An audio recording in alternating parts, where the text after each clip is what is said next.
Doctor Rahul ji, हाँ, doctor परमेश्वर जी आ गए हैं सर।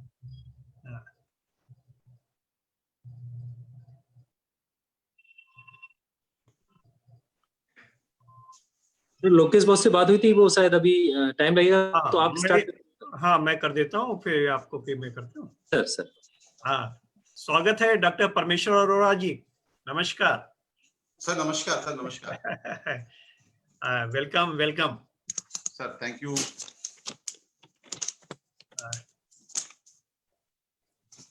डॉक्टर पीयूष जी, हम लोग स्टार्ट करें क्योंकि टाइम हो गया। जी, वो स्टार्ट कर लीजिए प्लीज, लाइव है फेसबुक पे। हाँ।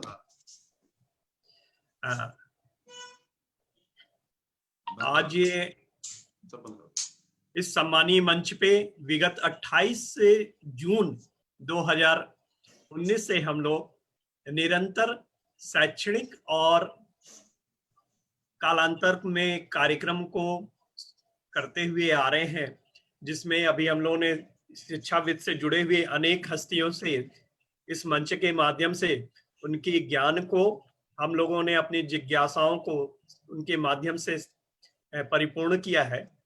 उसी क्रम में अब विगत 2 वेबिनार जो पिछले हुए, उसमें हम लोगों ने भारत के अंतर्गत ऐसे तज्ञ विद्वान जो कि आयुर्वेद की चिकित्सा को समावेशित करते हुए अपना एक स्थान भारतवर्ष के आयुर्वेद तज्ञता के रूप में जाने पहचाने जाते हैं, ऐसी हम लोगों की कोशिश है कि इस सम्मानीय मंच पे ऐसे लोगों को आमंत्रित करने के लिए और उनके अनुभवों को, उनके द्वारा जो आयुर्वेद की चिकित्सा के क्षेत्र में उनके द्वारा किए गए कार्यों क्रियान्वयनों का जो हम लोगों ने अवलोकन किया है, जो और निश्चित रूप से वो प्रेरणा के स्रोत है, क्योंकि पूर्व में जिनके द्वारा जो भी कार्य प्रारंभ किया गया वो अपने आप में एक चुनौती के रूप में थी और है, और लेकिन उन्होंने इतनी सहजता से उन चुनौतियों को स्वीकार किया,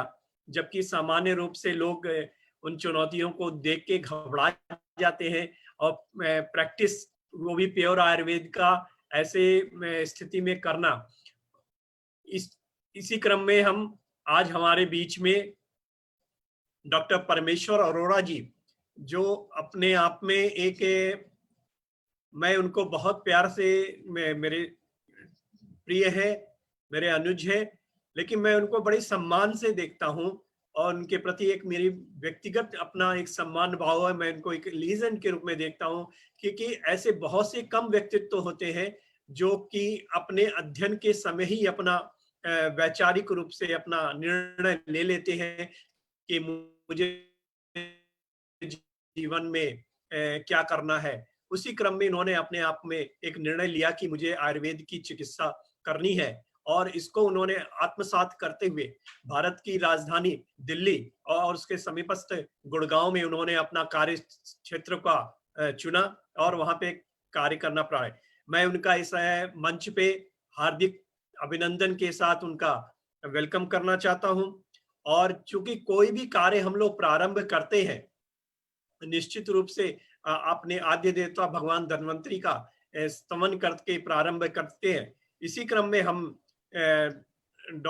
डॉक्टर पीयूष जुनेजा जी से अनुरोध करूंगा कि इस श्रृंखला में इस विषय में भगवान का स्तमन प्रारंभ कर।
डॉक्टर लोकेश।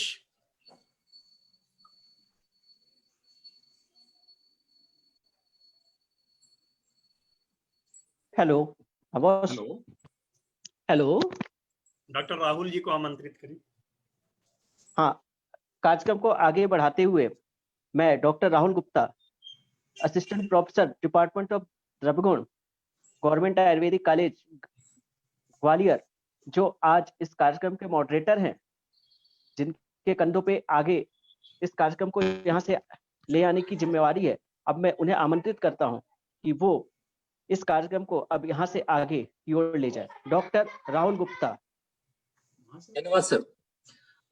आज के web conference on evidence based Ayurvedic medicine के व्याख्यान माला में आज के हमारे एक्सपर्ट के रूप में हमारे बीच उपस्थित देश के सुविख्यात वरिष्ठ आयुर्वेद विशेषज्ञ डॉक्टर परमेश्वर अरोड़ा सर हैं। First of all I would like to give a small introduction to of today expert. Dr. Parmeshwar Arora has done his MD in Kaya Chikitsa department from BHU Varanasi in 2002. Sir is well-known Ayurvedic practitioner and lifestyle coach who has been treating patients and coaching people for last 2 decades. Presently, he is working as a senior Ayurvedic consultant at Sir Gangaram Hospital, Gurgaon, and also heads his organization Ath Ayur Dharma in Gurgaon. Dr. Arora has authored and presented many research papers at both national and international forum, and been a part of several talks shows on TV channels like Aaj Tak, ABP News, DD News, IBN 7, etc. as Ayurvedic expert. He has also written many books and received many awards like Haryana Garima Award 2018, Youth Icon of India Award, Bharat Shri award, Dhanvantari award, Jannayak award etcetera. Sir का इतना achievement है कि मैं बोलते जाऊंगा लेकिन पूरा webinar भी खत्म हो जाएगा और सर का अनुरोध चलता रहेगा. सबसे खास बात जो मैं बताना चाहता हूं कि मैंने भी अभी फेसबुक पे और ट्विटर हैंडल्स पे मैंने देखा था कि सर ने कोविड-19 महामारी में ड्यूरिंग लॉकडाउन भी अपना जो है जो इंस्टीट्यूट है उनका अथ आयुर धर्मा जो है वो चालू रखा और जन सेवार्थ जो है वो सर पूरे समय उपलब्ध रहे. और साथ ही साथ उन्होंने एक अवेयरनेस कैंपेन भी चालू किया सोशल मीडिया पे ताकि जो जनरल पब्लिक है वो अवेयर हो पाए कि कोविड-19 से किस तरह से हम आयुर्वेदिक तरीके से किस तरह से रोकथाम कर सकते हैं. तो सर के लिए बोलने के लिए बहुत कुछ है, लेकिन मैं ज्यादा समय आप लोगों का ना लेते हुए मैं सर को आमंत्रित करता हूं कि वो व्याख्यान प्रारंभ करें. बीच में मैं मीनवाइल मैं सभी पार्टिसिपेंट से रिक्वेस्ट करता हूं कि अगर आपके कुछ भी क्वेश्चंस रहते हैं तो सर के सेशन होने के बाद फिर आप लोगों के क्वेश्चंस लिए जाएंगे. तो आप चैट बॉक्स में आप जो है अपने कमेंट कर दीजिए तो मैं उसको नोट डाउन कर लूंगा और जब भी सर का सेशन हो जाएगा उसके बाद मैं आपसे क्वेश्चन करूंगा. तो मैं सर से रिक्वेस्ट करता हूँ और सर से कृपया वो अपना व्याख्यान प्रारंभ करें और आपकी ज्ञान की गंगा से हम सभी को उत्प्रोत करते हुए हमारा मार्गदर्शन प्रस्तुत करें. सर. मैं स्क्रीन पे नहीं दिख रहा हूँ, क्या मैं विजिबल हूँ? यस सर, आप विजुअल हैं. विजुअल है. अच्छा, मेरी स्क्रीन पे मैं नहीं आ रहा हूँ. ओके, आप थोड़ा सा अगर सेटिंग कर सकें so that I can see myself. Doctor Piyush ji देखिए. Because I am not able to see myself on the screen. That's why I'm asking. Okay. Doctor Piyush. जी boss. What's the problem? Sir यहाँ तो Arora sir दिख रहे हैं हम लोगों को प्रॉपर तरीके से. हाँ आ रहे हैं. स्पॉटलाइट में कर दिया सर. ओके, स्पॉटलाइट में है सर, आप प्लीज चलिए. कोई बात नहीं. Thank you very much. सर्वे भवन्तु सुखिनः, सर्वे सन्तु निरामया, सर्वे भद्राणि पश्यन्तु, मां कश्चित् दुःख भाग् भवेत्. मैं हम सबके लिए भगवान धन्वंतरी से सुख, समृद्धि और स्वास्थ्य के लिए प्रार्थना करता हूं. आप सभी का बहुत बहुत अभिनंदन.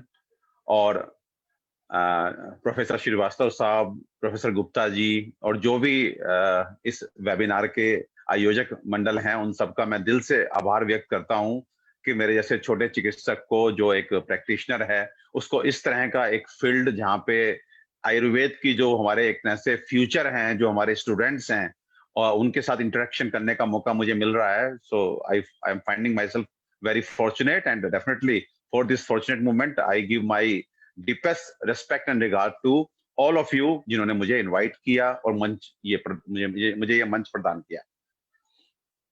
आज का हमारा टॉपिक जो है, जब प्रोफेसर श्रीवास्तव साहब से बात हुई तो उन्होंने कहा कि टॉपिक क्या लेंगे, तो डेफिनेटली जब स्टूडेंट्स होते हैं तो उनको एक चीज पढ़ाना, लाइक मैं डायबिटीज ले लेता या आर्थराइटिस ले लेता या स्किन डिजीज लेता, तो शायद क्या मैं दे पाता, शायद कुछ नहीं दे पाता। तो मैंने प्रोफेसर श्रीवास्तव साहब से बोला कि मैं एक बहुत ही सिंपल और प्रैक्टिकल चीज पे, एक टॉपिक पे स्टूडेंट से, जो आने वाली जनरेशन है उससे चर्चा करना चाहता हूं, और let it be future of Ayurveda. हम टॉपिक बात करेंगे फ्यूचर ऑफ आयुर्वेदा पे, क्योंकि I am a practicing doctor, मैं सोसाइटी में बैठा हूँ, मार्केट में बैठा हूँ, तो मुझे ऐसा लगता है कि मैं आपको बाहर जो चल रहा है उसके बारे में काफी अच्छे से बता सकता हूँ और बताऊंगा। और कुछ उसमें अच्छी बातें भी होंगी, कुछ डेफिनेटली कड़वी बातें भी होंगी, लेकिन क्योंकि ये वेबिनार एक पब्लिक फोरम का वेबिनार नहीं है, ये हमारे अपने परिवार के बीच का वेबिनार है, जहां पे फॉर्चुनेटली शिक्षक हैं जिन्हें हम गुरु का दर्जा देते हैं, मेरे जैसे प्रैक्टिशनर हैं जो मार्केट में बैठे हुए हैं, और तीसरा हमारे स्टूडेंट्स हैं जो हमारी भावी पीढ़ी है जो आयुर्वेद को आगे लेकर के जाएगी। सो ये एक बहुत ही शानदार मंच है फॉर मी, ये बहुत ही यूनिक कॉम्बिनेशन है जहां पे आयुर्वेद के 3 कर्ता धर्ता जो है वो एक साथ बैठ के कुछ विचार विमर्श करेंगे।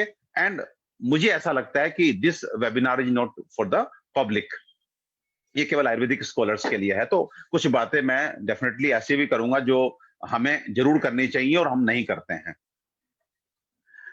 अगर आप मुझसे पूछें as a clinician, as a senior, as a doctor who is practicing Ayurveda for 20 years, कि आयुर्वेद का फ्यूचर क्या है, तो मैं एक शब्द में इसको बताना चाहूंगा कि आयुर्वेद का फ्यूचर बहुत अनसर्टेन है। फिर से रिपीट करता हूं, आयुर्वेद का फ्यूचर बहुत अनसर्टेन है।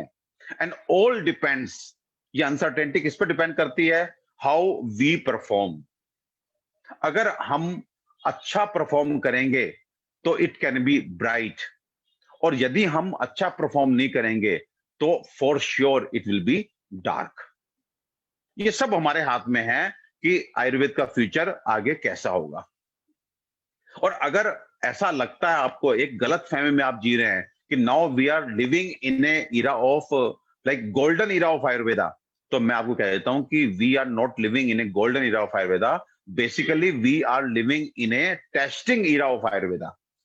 क्योंकि और जो सिस्टम ऑफ मेडिसिन है उनका फेलियर इतना बढ़ गया, उनके साइड इफेक्ट इतने बढ़ गए, उनकी कॉस्ट इतनी बढ़ गई कि अब लोग एक सब्स्टिट्यूट ढूंढ रहे हैं, एक ऑल्टरनेट ढूंढ रहे हैं, और ऑल्टरनेट के रूप में उनको आयुर्वेद नजर आ रहा है। So they are searching Ayurvedic doctors, and उसके बाद उनसे मेडिसिन ले रहे हैं। And if we will perform, we will be going gradually going on the top. If we will not perform, तो वो बोलेंगे नहीं यार, इनसे तो वही अच्छा है।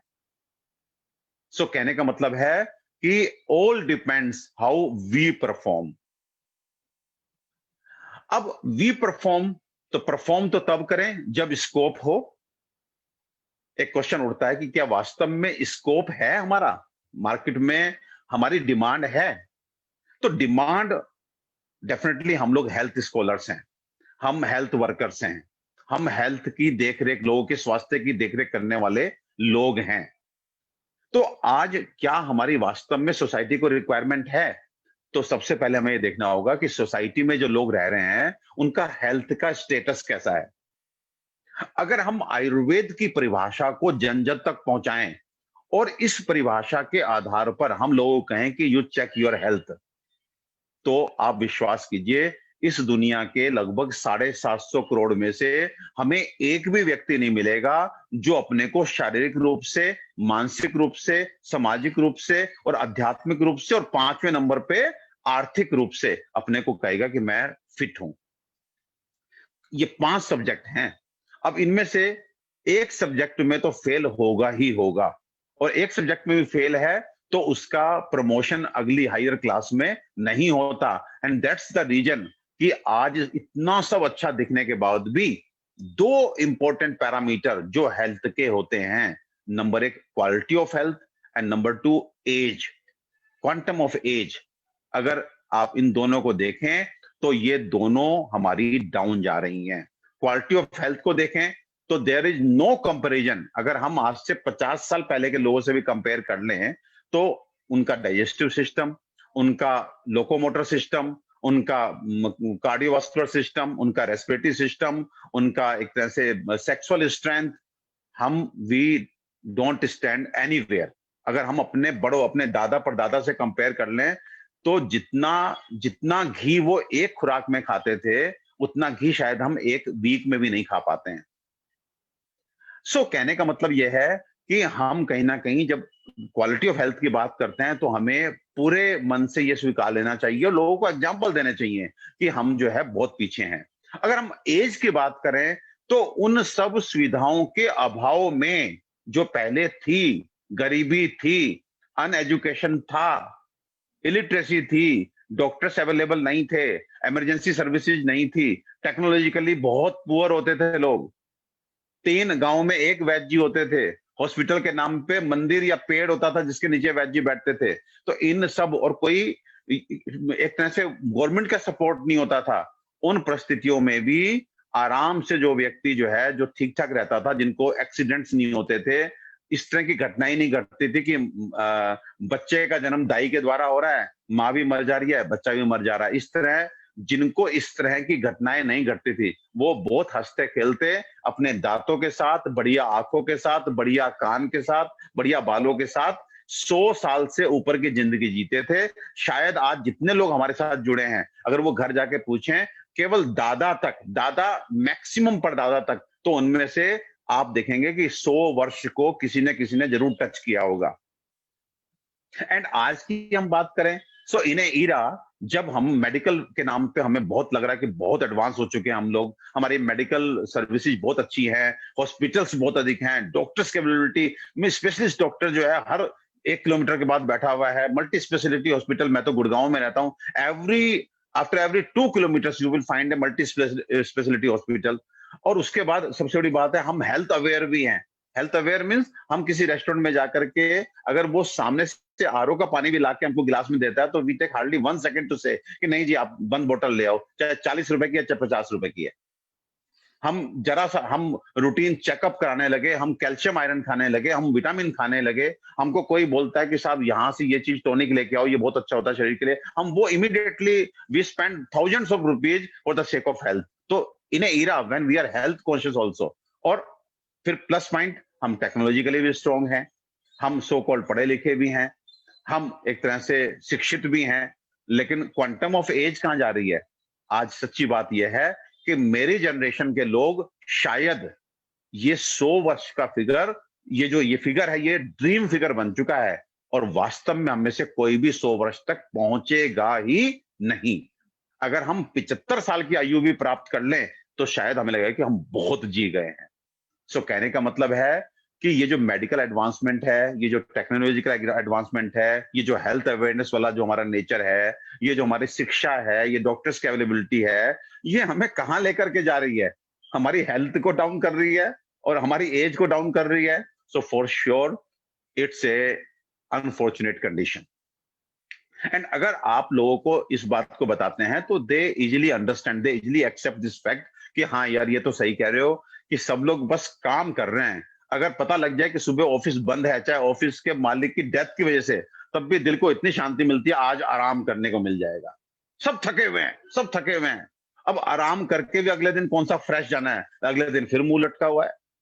सो कहने का मतलब है कि कहीं ना कहीं हर व्यक्ति समझ रहा है कि हेल्थ को लेकर के he is not enjoying the best of health, the best quality health, the best quantum of age. तो अगर आप लोगों से ये क्वेश्चन पूछते हैं सोसाइटी में जाकर के कि साहब क्या आप इस स्थिति से बाहर निकलना चाहते हैं, तो मेरे ख्याल से अगर समझदार लोगों की बात करेंगे तो 100 में से आपको 100 लोग बोलेंगे yes, we want to be get out from this unfortunate condition, we want to be healthier, we want to live more but with health, with health। ये जरूर कहेंगे, हेल्थ स्वास्थ्य के साथ हम लंबा जीना चाहते हैं, बीमार रह के नहीं जीना चाहते। तो इसलिए अब आप देख लीजिए कि 750 करोड़ लोग जो हैं वो आपको यस का जवाब देंगे, तो स्कोप कितना बड़ा है। हर व्यक्ति को देखिए, मैं कहता हूं सिगरेट नहीं पीता, शराब नहीं पीता, नॉनवेज नहीं खाता, ये आदमी चावल नहीं खाता, ये आदमी आलू नहीं खाता, वो सब देखिए वहां पे डिमांड, आलू की डिमांड कम होगी, चावल की डिमांड, लेकिन हेल्थ की डिमांड इस समय समझिए कि 750 करोड़ लोग आपको देख रहे हैं, अगर आप उनको एक बढ़िया चीज दें जो उनकी हेल्थ अच्छी करे, तो वो आपसे वो खरीदने के लिए तैयार बैठे हैं। स्कोप इतना ट्रिमेंडस है। लोग अब स्वस्थ रहना चाहते हैं, लोग अब बीमार नहीं पड़ना चाहते, और अगर बीमार पड़ जाएं तो वो बिल्कुल नहीं चाहते कि उनको बीमारी की ऐसी दवा लेनी पड़े जो जिंदगी भर चले, और एक वही दवा जो है उस बीमारी को मैनेज करते करते दूसरी बीमारी भी दे दे। सो अब सोचिए, स्कोप तो ट्रिमेंडस है। अब स्कोप को फुलफिल कौन करेगा? Who will fulfil this scope, या हम बोलें कि ये पॉजिटिव चेंज कौन लेकर के आएगा? तो सबसे पहले सब लोग बोलेंगे डॉक्टर्स। अगर हम जनता से कन्वर्सेशन करें तो उनका जवाब होगा कि डॉक्टर्स लेके आ सकते हैं ये चेंज। तो अब डॉक्टर कौन से? तो उनका जवाब होगा शायद डॉक्टर मतलब एलोपैथिक डॉक्टर्स। मेरा जवाब है कि वो ये पॉजिटिव चेंज ला ही नहीं सकते। व्हाई? बिकॉज जो स्वस्थस्य स्वास्थ्य रक्षणम की बात है उसको लेकर के in fact they don't have even a single paper literature. उनके पास एक पन्ने का भी लिटरेचर नहीं है जो स्वस्थस्य स्वास्थ्य रक्षणम की बात करे। तो वो कैसे लोगों को स्वस्थ रख पाएंगे? जहां तक क्योर की बात है, तो क्योर में भी आपको जान के हैरानी होगी कि आज क्योर के नाम पे if we just leave the infections जो कि अपने आप ठीक होने वाले होते हैं, उनको अगर छोड़ दें तो वास्तव में केवल they can manage the disease, they can not cure they are not capable of curing the disease. वो नहीं कर सकते, उनके पास बेस ही नहीं है। उनको पता ही नहीं है कि ऑटोइम्यून डिजीज होती क्यों है, क्या आम रस होता है, क्या आम अन्न होता है, क्या आम विष होता है, कैसे ये शरीर में जाके एंटीजन की तरह काम करता है, उनको नहीं पता। उनको आर्टिकेरिया का कारण आज तक नहीं पता, सिंपल सी स्किन की allergy condition, but they don't know the reason. वो आज ये नहीं समझते कि तुम साइनस कहते हो कि डेविएटेड नेजल सेप्टम है, उसकी वजह से आपको जी छींकें आती हैं। वो गांव की लेडी आती है, कहते हैं जी ये सर्दियों में ही तिरछा होती है कि नाक, मैं गर्मियों में तो ठीक रहती हूँ। सो कहने का मतलब यह है कि वास्तव में जो एलोपैथ का, अगर हम स्वस्थस्य स्वास्थ्य रक्षण में तो उनको 100 में से 0 नंबर दे दीजिए। अब बचा क्योर की बात, तो क्योर में भी they are not really good. Option नहीं है लोगों के पास, लेकिन उनको अगर नंबर देना पड़े तो anyhow they are managing. जो आप बीमार हैं तो आपको मैनेज कर रहे हैं, आपके सिम्टम्स को मैनेज कर रहे हैं, लेकिन ये मैनेजमेंट भी उनका कैसा है कि एक आप बीमारी के लिए दवा देते हैं और साथ में जो है आप दूसरे बीमारी के लिए जो है ग्राउंड तैयार कर देते हैं। सो कहने का मतलब है, इन सब बातों को हम लोगों को अगर बताते हैं या लोग जानते हैं, और मैं तो कहता हूं कि लोग आज जानते भी हैं, मानते भी हैं, लेकिन उनके पास ऑप्शन कहां है? उनके पास क्या ऑल्टरनेटिव है? तो वो ऑल्टरनेटिव हो सकते हैं हम मींस आयुर्वेद वाले। अगर तीनों पैरामीटर की बात करूं, जिन 3 पैरामीटर पे मैंने मॉडर्न डॉक्टर्स को पुअर कहा, डेफिशिएंट कहा, उन तीनों पैरामीटर पे अपने लिए आप सोचिए। अगर आप आयुर्वेद के स्कॉलर हैं, मेरे जैसे प्रैक्टिसिंग डॉक्टर से मेरी राय लीजिए, मेरा व्यू देखिए, तो मैं नंबर 1 बताता हूं कि स्वस्थस्य स्वास्थ्य रक्षणम को लेकर जो मैक्सिमम एक व्यक्ति को जानना है वो सब हमारी संहिताओं में उपलब्ध है। अरे आप मतलब कितना हमारी संहिताओं से आप एक्सपेक्ट करते हैं? आपको पानी के बारे में ऋतु के हिसाब से, बीमारी के हिसाब से, शरीर के संगठन के हिसाब से सब कुछ, पानी कितना पिए, कब पिए, कौन से एसेंशियल टाइम होते हैं, कौन से ऐसे टाइम होते हैं जहां पे प्यास लगने पे पानी पीना है, पानी पीने तक के तरीके को तो हमारे आयुर्वेद शास्त्र ने बताया। दूध को बताया, दूध खाली दूध नहीं, दूध से बने जितने उत्पाद आप ले लें, आप मलाई की बात कर लें, आप मक्खन की बात कर लें, आप घी की बात कर लें, आप छाछ की बात कर लें, छाछ में भी वो 5 तरह की, साहब ये उद्धश्वेत है, ये घोल है, ये साहब तक्र है, उसमें इतना पानी मिला है, मतलब कितना बता सकता था आयुर्वेद। तो स्वस्थस्य स्वास्थ्य रक्षणम की जो बात है उसमें आयुर्वेद को हम कह सकते हैं संपूर्णता के साथ, पूरी वैज्ञानिकता के साथ, और बहुत ही प्रभावी चीजें आयुर्वेद में वर्णित हैं। अब दूसरी बात करते हैं क्योर की। तो क्योर में मैं केवल एक बात कहना चाहूंगा आपसे, प्लीज ट्राई टू अंडरस्टैंड। एक घर है, वो बंद पड़ा है और सालों से बंद पड़ा है, और उसमें अंदर जो है, मैं आपको बस ये विश्वास दिला सकता हूं कि मैं बता रहा हूं कि अंदर हीरे मोती सोना पड़ा हुआ है, लेकिन ताला खोल के उसकी धूल की परत इतनी मोटी बन चुकी है, इतनी मोटी बन चुकी है कि सफाई करनी पड़ेगी, निकलेंगे हीरे जवाहरात। क्योंकि आज जो घर के बाहर पड़ा था ना, छोटी छोटी चीजें, जैसे बिलवा, जैसे कुटज घनवटी, जैसे कुमारी आसव, जैसे प्रवाल पिष्टी, विश्वास कीजिए इस सीतोपलादी चूर्ण को, इस त्रिफला चूर्ण को, इस हिंगवष्टक चूर्ण को मैं अपने पेशेंट को लिखता हूं 600 रुपए फीस लेकर के। और वो पेशेंट जो दुनिया भर के धक्के खा के 3-3 बार एंटीबायोटिक कोर्स करके अपनी खांसी को ठीक नहीं कर पाता, वो सीतोपलादी चूर्ण खा करके वो ठीक हो जाता है। जिसके भूख लगने के लिए केवल अदरक और सेंधा नमक हम खाने से पहले देना शुरू करते हैं, वो 3 दिन बाद आके बोलता है डॉक्टर साहब बहुत भूख लगने लगी। लेकिन ध्यान रखना, जब आप उसे देते हैं ना, तो आपके चेहरे की एनर्जी वो पेशेंट साथ लेकर के जाता है, आपका कॉन्फिडेंस साथ लेकर के जाता है। जब आप उससे बोलते हैं ना कि अदरक और नमक जो है आपने खाने के 15 मिनट पहले खाना है और ये 2 बार करना है और 3 दिन बाद जो है ना पत्थर भी खाओगे तो हजम हो जाएंगे, तो वो फिर समझ लो रोटी सब्जी तो खाने ही लगता है। और अगर आप ये बोलते हो कि देखते हैं फिर उसके बाद कुछ और करेंगे, तो इसका मतलब है कि फिर वो कुछ कंडीशन डामाडोल ही रहेगी। ट्रस्ट मी, अगर क्योर की बात करें तो वी हैव वंडरफुल मेडिसिन। मैं अपनी प्रैक्टिस में लूज मोशंस के लिए अपनी आयुर्वेदिक मेडिसिन देता हूं, बुखार के लिए अपनी आयुर्वेदिक मेडिसिन देता हूं, पेट दर्द के लिए अपनी आयुर्वेदिक मेडिसिन देता हूं, हीमोस्टैटिक पर्पज के लिए अपनी आयुर्वेदिक मेडिसिन देता हूं, एंड माइग्रेन के लिए अपनी आयुर्वेदिक मेडिसिन देता हूं। और ये कह के देता हूं कि ना केवल ये मेडिसिन आपको अभी फौरी तौर पर राहत देंगी, बल्कि अगर इनका आप लगातार सेवन करेंगे तो यू विल बी क्योर्ड। लेकिन ये सारा मटेरियल कौन सा है? ये वो मटेरियल है जो मेरे जैसा कम पढ़ा लिखा आदमी, कम कर्मठ आदमी घर के बाहर से इकट्ठा करके और लोगों को बांट रहा है। लेकिन अभी मैं बता रहा हूं, ताला जिस दिन खोल दिया और घर के अंदर जो चीजों पे परत जमी पड़ी है इतनी धूल की, उसको साफ कर दी, तो हीरे जवाहरात मिलेंगे, हीरे जवाहरात।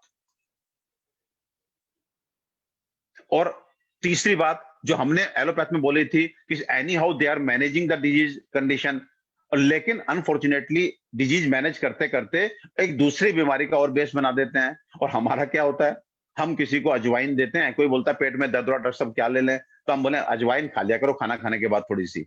वो आके लेडी अगले महीने बोलती है कि डॉक्टर साहब ये अजवाइन तो बहुत बढ़िया चीज है, मेरे को जिंदगी में कभी पीरियड्स खुल के नहीं हुए थे, मेंसेस ठीक से नहीं हुए थे, इस बार मेरे मेंसेस ठीक हुए, 20 साल में ऐसे मेंसेस नहीं हुए। वो बोलती है डॉक्टर साहब मुझे हमेशा एक अकड़न सी जकड़न सी रहती थी और ये अजवाइन खा के तो मुझे बड़ा अच्छा लगा डॉक्टर साहब, मैं तो पेन्स भी चले गए। सो कहने का मतलब है कि उनके कंपैरिजन में जिन उनकी मेडिसिन साइड इफेक्ट देती है, हमारी मेडिसिन साइड बेनिफिट्स देती है। सो तीनों पैरामीटर पे मतलब हम टॉप पे हैं। अब क्वेश्चन ये आता है कि साहब अगर टॉप पे हैं, अब बच्चे लोग जो सुन रहे होंगे वो अपना माथा ऐसे ऐसे करके मार रहे होंगे कि हमें तो समझ में ही नहीं आता। अगर इतना सब कुछ है तो उसके बावजूद भी आज जो कंडीशन है, कैसी कंडीशन है पता है आपको? यश, एक होता है जीवन में 2 चीज की लालसा होती है, एक यश की और एक धन की। तो कहते हैं कि साहब यश की तो छोड़िए सर, जीवन यापन के लिए धन भी नहीं मिल पा रहा है। उस आयुर्वेद के स्कॉलर को जिसकी आप इतनी तारीफ कर रहे हो, उस आयुर्वेद विज्ञान की जिसको आपने एक तरह से दोनों का कंपैरिजन करके एलोपैथ को ऐसे नीचे रख दिया और उसको ऐसे ऊपर रख दिया, उसको पढ़ने वाले लोगों को यश की तो छोड़िए, जीवन यापन करने के लिए भी थोड़ा सा धन नहीं मिल पा रहा है।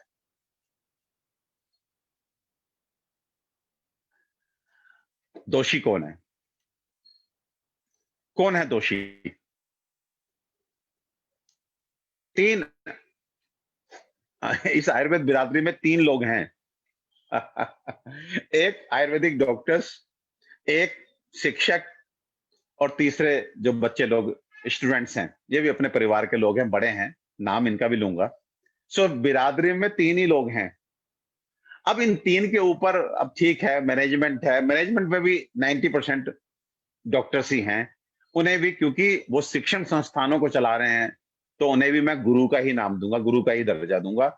गुरु जो प्रिंसिपल होता है वो क्लास नहीं लेता लेकिन फिर भी गुरु कहलाता है, तो इसलिए जो एडमिनिस्ट्रेटर्स हैं उन्हें भी मैं गुरु का दर्जा देते हुए कहूंगा कि देयर आर 3 डिफरेंट कैटेगरीज जो मतलब जिनके ऊपर दोष मढ़ा जाना चाहिए। यदि इतने विशाल विज्ञान को साथ लेने के बाद भी आज हम यश और थोड़े से धन के लिए स्ट्रगल कर रहे हैं, तो 3 बिरादरी, एक तरफ शिक्षक, एक तरफ मेरे जैसे प्रैक्टिशनर और एक तरफ हो गया स्टूडेंट्स। अब इन 3 में कौन दोषी? तो सबसे पहले तो स्टूडेंट्स राहत की सांस लें, क्योंकि मैं I am giving 100% clean chit to them. उनको तो मैं किनारे कर रहा हूं, वो बिल्कुल दोषी नहीं है। और वो क्यों? वो इसलिए कि जब वो फर्स्ट ईयर में एडमिशन लेने के लिए आयुर्वेदिक कॉलेज में पहुंचते हैं तो मैक्सिमम ऑफ देम वो अपना एप्रेन सिला करके घर से ये कह के कि अब मैं पढ़ने जा रहा हूं डॉक्टरी, वो आते हैं। अगर उनको फर्स्ट ईयर में सुबह से शाम तक क्लासेस चल रही हो तो आई डोंट थिंक किसी में इतनी क्षमता है कि वो घर से ये कह के आएगा जो उस कॉलेज में सुबह शाम तक क्लासेस चलती हैं मैं वो बंद कराऊंगा। वो तो पढ़ने ही आता है वो बेचारा, तो जब माहौल देखता है तो उसके बाद झूठ बोल बोल के अपनी इज्जत बचाता घूमता है।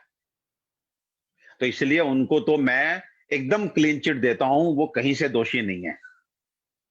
अब नंबर 2 पे आते हैं मेरे जैसे प्रैक्टिशनर। तो डेफिनेटली जब मुझे ही अपनी मार्किंग करनी है तो अपने थोड़ा सा तो लीनियंट रहूंगा, तो मैं अपने को दोषी मानता हूं 25%। आप कहेंगे प्रैक्टिशनर जो बाहर निकल करके और एलोपैथिक प्रैक्टिस कर रहे हैं उनको आप 25% दोषी मानते हैं, तो मैं कहूंगा हाँ, वो इसलिए 25% भी इसलिए 25% भी इसलिए क्योंकि वो आके एलोपैथ की प्रैक्टिस तो करते हैं, लेकिन मेजॉरिटी ऑफ देम वो कहीं ना कहीं हल्का सा जो आयुर्वेद के प्रति उनका इंक्लिनेशन होना चाहिए, आयुर्वेद के प्रति जो सम्मान होना चाहिए, जो उनके मन में एक टीस होनी चाहिए कि यार आयुर्वेद कॉलेजेस में क्या हो रहा है, या आयुर्वेद के बच्चे क्यों नहीं निकल रहे हैं, या आयुर्वेद अच्छा विज्ञान है मैं नहीं कर पाया, कम से कम वो रिस्पेक्ट भी, या लोग तो इससे उल्टा उसकी बुराई करते रहते हैं। तो इसलिए मैं केवल उनको 25% दोषी दूंगा। और किस लिए उनको 25% दोष दे रहा हूं? क्योंकि चाहे वो कैपेबल नहीं है, लेकिन एटलीस्ट वो कहते हैं ना कि फादर मदर ने वो नहीं किया जो उनको करना चाहिए था, लेकिन फादर मदर को गाली कभी नहीं दी जाती। आपकी जननी को आप कभी गाली नहीं देंगे। हो सकता है वो अनपढ़ हो, उसे ना समझो कि वो आपको किस तरह से पालती पोषती, कि आपको बहुत बड़ा एक तरह से स्कॉलर बना देती, कहीं बहुत बड़ा आदमी बना देती, शायद नहीं बना पाई, लेकिन फिर भी आप अपनी जननी को कभी गाली नहीं देंगे, अपनी माँ को कभी गाली नहीं देंगे, अपने फादर को कभी गाली नहीं देंगे। अगर आप नहीं देते तो आप संस्कारित कहलाएंगे, और यदि आप देते हैं, आप हमेशा माँ बाप की बुराई करते रहते हैं उन्होंने क्या बनाया, तो डेफिनेटली मेरी नजर में, कम से कम मैं फिर ये कह रहा हूं, आज का जितना भी ये इंटरेक्शन हमारा हो रहा है, this is my personal thought, please इसको आप अदरवाइज ना लेंगे। और मैं हमेशा ये बोलता हूं कोई भी बात शुरू करने से पहले, I may be wrong, it's my personal perception, और मैं अपने परिवार के बीच में कम से कम मैं सच बोलता हूं। अदरवाइज टीवी डिबेट में तो मैं ये बोलता हूं कि बस हम सच्चे हैं तो हैं सच्चे हैं, वहां मैं पॉलिटिकल बन जाता हूं, जैसे पॉलिटिकल डिबेट होती है। लेकिन अपने परिवार में अगर हम सच को नहीं डिस्कस करेंगे तो हम गर्त में जाते रहेंगे। तो मैं बताना चाहता हूं कि प्लीज प्राइवेट प्रैक्टिशनर्स, आप आयुर्वेद को रेस्पेक्ट कीजिए, कम से कम आयुर्वेद की बुराई मत कीजिए। आप आयुर्वेदिक प्रैक्टिस नहीं कर पा रहे हैं, इसके लिए मैं आपको दोष नहीं दे रहा, क्योंकि इस तरह का मोटिवेशन, इस तरह की समर्थता जो आपको गुरुओं से मिलनी चाहिए थी, आपको नहीं मिली, इसलिए आप प्रैक्टिस नहीं कर पा रहे, आपको भी दे दी छूट, जाओ एंजॉय करो, लेकिन कभी आयुर्वेद को बुरा नहीं कहना। अगर हो सके तो आयुर्वेद की तारीफ करते रहना। अब तीसरा सेक्शन बचा है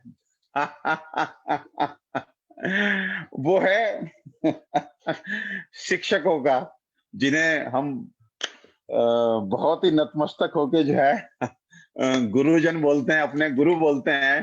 तो ईमानदारी से बताऊं तो मैं इस पूरी जो ये कंडीशन है उसके लिए उनको 75% दोषी मानता हूं।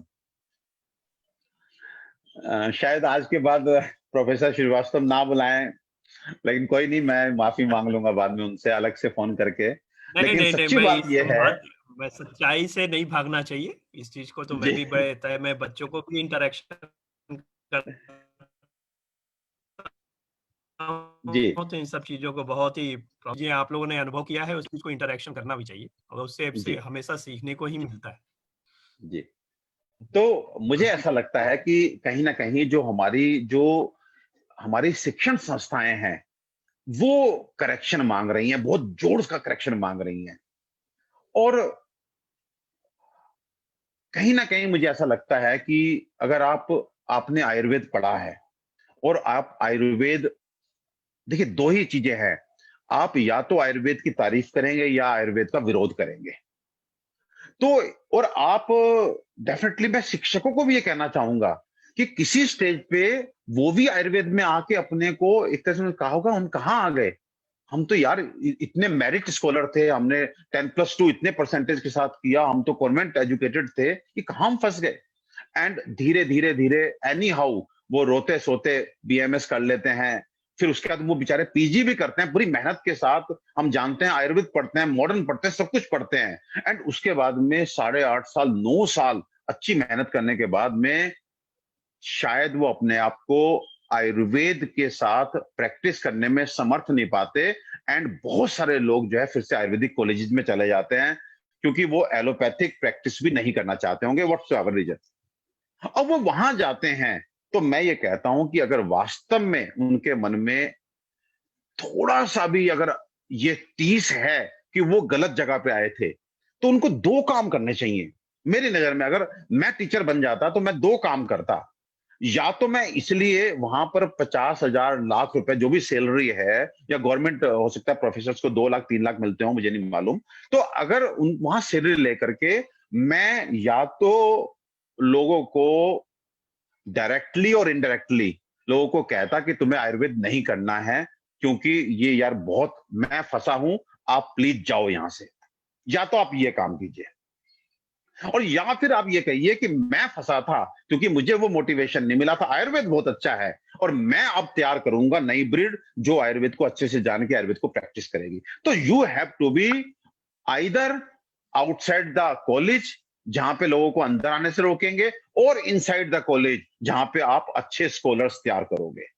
क्योंकि देखिए, मैं ये मान के चलता हूं गुरु का दर्जा सबसे ऊपर है। हम आज डॉक्टर्स हैं, हम इंजीनियर्स हैं, लेकिन हमें जब प्राइमरी का टीचर भी मिलता है तो हम नतमस्तक होकर उसके चरण छूते हैं और हमारे मन में बड़ी रेस्पेक्ट होती है। और मुझे ऐसा लगता है कि every person should have more respect to a guru, should पे मोर respect to a Guru then their parents. गुरु को जिसने रेस्पेक्ट नहीं दी, टीचर को जिसने रेस्पेक्ट नहीं दी, वो कभी कामयाब नहीं हो सकता। This is my personal strong perception. और कभी गुरु को आप कमजोर भी ना समझें, ये भी मैं आज छात्रों को कहना चाहता हूं। गुरु के पास इतना जरूर होता है कि आपका जीवन चल जाए, लेकिन आप में समर्पण होना चाहिए, आप में श्रद्धा होनी चाहिए, तब आप गुरु के अंदर से चीजों को निकाल सकेंगे। सो गुरु की जिम्मेदारी भी है, छात्र की जिम्मेदारी भी है, लेकिन फिर वापस आता हूं, गुरु की जिम्मेदारी को मैं ऊपर रखता हूं। कहीं ना कहीं मैं क्या पा रहा हूं, जो हमारे गुरु हैं आज, जिन्होंने नई ब्रीड तैयार करनी है, थोड़े लोगों को छोड़ दें, थोड़े लोगों को 5%, 10% लोगों को छोड़ दें। 10% से देखिए, 10% पासिंग मार्क्स भी नहीं है। 90% लोगों को आयुर्वेद में विश्वास ही नहीं है। और जब आपका विश्वास नहीं होता, तो वो श्रद्धा और वो जो सम्मान आपका पढ़ाई में, सब्जेक्ट में आपका होना चाहिए, वो नहीं हो पाता। और जब जिस चीज में आपकी श्रद्धा, सम्मान, डेडिकेशन, इन्वॉल्वमेंट ना हो, तो वहां पर आपको वो ज्ञान उस तरह से तो नहीं मिलेगा कि आप उसका सदुपयोग कर सके। आप पास हो जाएंगे, पढ़ लेंगे, सब हो जाएगा, लेकिन आपको ज्ञान नहीं मिलेगा। और जब ज्ञान नहीं मिलेगा तो डेफिनेटली आप समर्थ नहीं होंगे, और जब समर्थ नहीं होंगे तो आप संघर्ष नहीं कर सकते, आप हिम्मत ही नहीं कर सकते कि आप मार्केट में बैठ जाएं, आप ये कह सकें कि आयुर्वेद बहुत अच्छा है। ये केवल और केवल वही व्यक्ति कह पाएगा जो समर्थ होगा। संघर्ष हमेशा समर्थ करता है और संघर्ष करने वाले को सफलता निश्चित रूप से मिलती है। It can be more or it can be little lesser. कर्मण्येवाधिकारस्ते मा फलेषु कदाचन मा कर्मफल हेतुर्भुर माते संगे अस्तु अकर्मणि।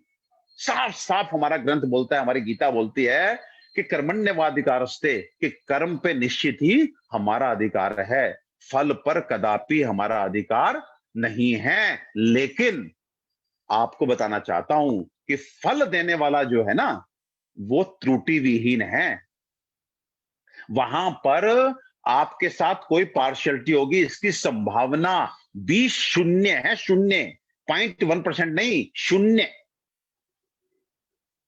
आपको केवल अगर आप अपने को कर्मों में झोंक देते हैं तो आप जान लीजिए कि उस कर्म को आपने एक तरह से आयुर्वेद के भगवान धन्वंतरी को समर्पित कर दिया। ये जितने भगवान हैं ये सब भगवान के अंश हैं, और जब वहां समर्पित हो गए तो विश्वास कीजिए कि वहां वो जो आपका अकाउंटेंट ऊपर बैठा हुआ है वो आपको आपके कर्म के हिसाब से बाद में देगा तो विद इंटरेस्ट दे देगा, तुरंत दे रहा है तो वो इंटरेस्ट नहीं देगा, लेकिन फल तो मिलना है। और मैं इसके आपको 100 एग्जाम्पल दे सकता हूं कि आप अगर कर्म करते हैं तो फल मिलेगा। तो इस नोट पे मेरा टीचर्स से ये कहना है कि प्लीज आज से इस अभियान को आप ऐसे मान लीजिए कि आपका मंदिर, मस्जिद, गुरुद्वारा, चर्च जो है वो आयुर्वेद है, आपकी पूजा आयुर्वेद है। अगर आपने आयुर्वेद के स्कॉलर तैयार कर दिए तो मां भारती की आपने सेवा कर दी, आपने अपनी आध्यात्मिक जिम्मेदारी पूरी कर दी। मैं बताता हूं, बड़ा मजा आएगा। जो इज्जत होती है, जो यश होता है ना, ये धन से नहीं खरीदा जाता। इतना यश आपको मिलेगा जब आपके स्कॉलर्स जो है जगह जगह प्रैक्टिस कर रहे होंगे आयुर्वेद की, और उसके बाद कहेंगे साहब ये सब तो मेरे प्रोफेसर हैं, ये मेरे सब। आपको इतना आनंद आएगा। आप रेलवे स्टेशन पे उतरेंगे तो आपको 4 जगह से स्टूडेंट जो चाहेंगे कि गुरुजी मेरे यहाँ रहेंगे, गुरुजी मेरे यहाँ रहेंगे, गुरुजी मेरे यहाँ रहेंगे। आज तो कंडीशन बहुत खराब है, गुरुजी ना आए तो अच्छा है, गुरुजी का फोन नहीं उठता। सो प्लीज उनको, स्टूडेंट्स को मोटिवेट कीजिए, उनमें श्रद्धा और सम्मान का भाव उत्पन्न कीजिए। जब वो भाव उत्पन्न होगा तो फिर डेफिनेटली वो पढ़ेंगे, और जो पढ़ाई होगी उससे ज्ञान अर्जन होगा, ज्ञान अर्जन से सामर्थ्य आएगा, और सामर्थ्य से संघर्ष होगा, और संघर्ष के बाद सफलता निश्चित है। और सफलता किस क्रम में आएगी? यश और धन दोनों आएगा। और आज मैं एक आयुर्वेदिक स्कॉलर होने के नाते, मार्केट में प्रैक्टिशनर होने के नाते आपको बताना चाहता हूं कि यश में और धन में एटलीस्ट अभी आने वाले 50 साल में तो आप बहुत ही आराम से, अगर आप लिख देते हैं आयुर्वेदिक सेंटर और सही दिशा में काम करते हैं, सही रास्ते पे चलते हैं, तो आप एलोपैथिक डॉक्टर से कितना ऊपर चले जाएंगे आप उम्मीद ही नहीं कर सकते। आप उम्मीद ही नहीं कर सकते। आने वाले कम से कम 50 साल के लिए तो ऐसा है कि जो आयुर्वेद में घुस गया, लेकिन विश्वास, श्रद्धा, सम्मान, सामर्थ्य, संघर्ष, उस व्यक्ति की बात कर रहा हूं। अगर वो घुस गया तो यश में और धन में वो एक एलोपैथिक डॉक्टर से कितना ऊपर जा सकता है, उसकी आप आज की डेट में कल्पना नहीं कर सकते। कल्पना नहीं कर, कम से कम 50 साल बाद इतने आयुर्वेदिक डॉक्टर हो जाएंगे, शायद एलोपैथिक कम हो जाएंगे, तब मैं नहीं कह रहा, लेकिन आने वाले कम से कम 50 साल के लिए तो स्कोप इज ट्रिमेंडस। सो मोटे तौर पे फिर अपने विषय पे वापस आता हूं कि टीचर्स मुझसे ये पूछ सकते हैं कि डॉक्टर साहब कोई मोटिवेशन करने का तरीका ही नजर नहीं आता, कैसे हम विश्वास दिलाएं। देखिए, मोटिवेशन करने का तरीके मैं 2-3 एग्जांपल देता हूं आपको, कहां कहां हम मोटिवेट कर सकते हैं, कैसे हम मोटिवेट कर सकते हैं। तो एटलीस्ट मुझे ऐसा पता है कि अगर हम अपने देश की बात करें तो हम कम से कम उंगलियों पे 1000 लोग ऐसे ढूंढ सकते हैं जो बहुत अच्छा आयुर्वेद से, जिन्होंने यश कमाया है, धन कमाया है। अगर हम उनको, उनकी जीवनी को, उनके जीते जी, मरने के बाद नहीं, जीते जी हम उनको किसी तरह से स्टूडेंट से कनेक्ट कर दें, उनको इज्जत दें। मैं आपको बता रहा हूं, एक स्टेज के बाद व्यक्ति को, मैं तो बहुत छोटी सी उम्र का आदमी हूं, मुझे आज लगने लगा कि मुझे धन नहीं चाहिए, मुझे यश चाहिए। अगर मुझे एक तरफ अपनी प्रैक्टिस छोड़ के, जहां पे मैं एक ओपीडी में बैठ के 20,000 रुपए कंसल्टेंसी इकट्ठी करता हूं, और एक तरफ मुझे एक इनविटेशन आता है कि साहब जबलपुर आयुर्वेदिक कॉलेज के लिए वेबिनार में बोलना है, जहां पे इतने सारे स्टूडेंट होंगे, तो मैं वो ओपीडी छोड़ देता हूं। मुझे ऐसा लगता है कि अगर सम्मान की दृष्टि से 1,000 जो हमारे आयुर्वेद के लिगेंड्स हैं, उनको किसी तरह से हर आयुर्वेदिक कॉलेज में उनको बढ़िया से एयर ट्रैवल दीजिए, और उनसे, आज तो हमारे पास इतना सोशल मीडिया, इतना अच्छा जूम वूम है, किसी तरह से उनसे कनेक्ट होइए, उनके बढ़िया से नतमस्तक होके उनको कहिए साहब बताइए अपनी सक्सेस स्टोरी बताइए। अगर इस तरह करेंगे तो दैट विल बी मोटिवेशन। ध्यान रखिए कि जब एक पेड़ की हम कल्पना करते हैं जिसपे हजारों आम के मीठे मीठे फल हर साल लगते हैं, वो शुरुआत एक बीज से ही होती है, छोटी सी बीज से। तो बीज जो है वो एक होता है। आप कभी ये मत सोचिए कि अरे साहब ऐसे कैसे होगा, बिल्कुल नहीं। बीज से शुरुआत करेंगे, 3 साल बाद, 4 साल बाद, 5 साल बाद देखिए कैसे बड़े लटके लटके, बड़े बड़े पीले पीले मीठे आम लगने शुरू होंगे, और हर साल लगेंगे। और फिर देखिए एक बार पेड़ जम गया तो कैसा आनंद आता है। तो सेम वे मुझे लगता है नंबर 1 जो सक्सेस स्टोरीज हैं वो स्टूडेंट्स तक पहुंचाई जानी चाहिए। उनको अगर हो सके तो साक्षात उनको ला के रख दीजिए, सामने खड़ा कर दीजिए, स्टूडेंट्स को वहां लेके जाइए, कैसे भी जाइए। हो सकता है कि 10 लोगों को अगर आप अप्रोच करें तो मैं कहता हूं कि 2 लोग इतने बिजी हैं वो नहीं आएंगे, उनका नाम ही काफी है। जो बिजी, इतना बिजी है, वो वैसे ही वो स्टूडेंट उससे इन्फ्लुएंस हो जाएंगे।